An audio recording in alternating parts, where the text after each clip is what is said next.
basically I used to live with, I had this landlord. I used to have this guy that was like renting his apartment to me.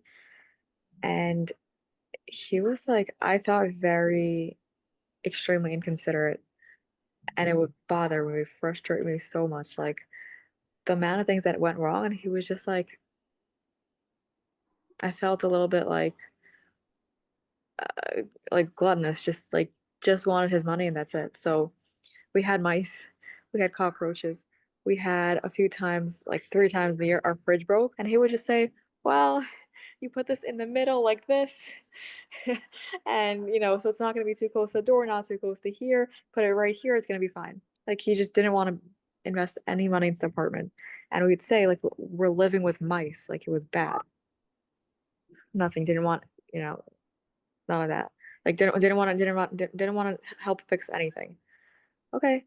Then came the time for me to move out and just the whole way everything was handled, it was very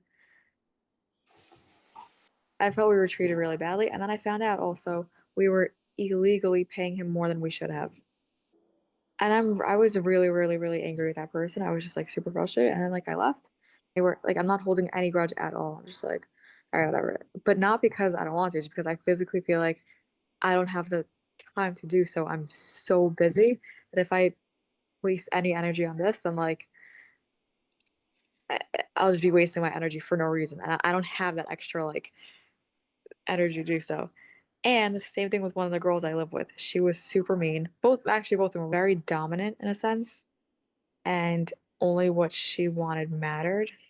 And for me, it was just like I kind of had to like accommodate to what she wanted in a sense. There is a need to make a separation between the behavior, you know, the behavior that you reprove and the person. You understand? Hmm. Hmm. What disturbs you here is the fact that your needs were not taken into consideration in both Hmm. cases, and you felt not heard and not valued. You felt not important for them, not important enough.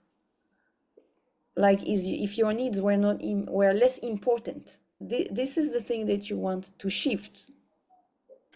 I feel that my needs are less important for people at what they should be. And I choose to replace because this is like a vibration that you're holding. The fact that it was repeated twice across the same period means that this is something that you're holding up. The sensation that your needs are less important. Hmm. So you just make this shift, and that's the reason why you don't want to let go. Your good consciousness say, yeah, let it go because you're wasting energy.